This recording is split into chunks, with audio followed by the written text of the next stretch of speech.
Hello. आज आहे Sunday म्हणून आम्ही बाहेर निघालो होतो आणि आज इथला तळेगावचा बाजार पण असतो. तर म्हटलं भाजीपाला पण घेऊन या. आणि संक्रांत पण आता 2 दिवसावर आली आहे, तर भोगीची भाजी पण घ्यायची होती.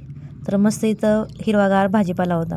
सगळीकडे वाटाण्याच्या शेंगा, पावट्याच्या शेंगाही दिसत आता होत्या. संक्रांतीमुळे सगळीकडे खूप भारी भारी वाण असे विकायला आले होते. तर आज मी येताना एक मोठी टोपली आणि त्या 2-3 ट्रे घेऊन आले होते.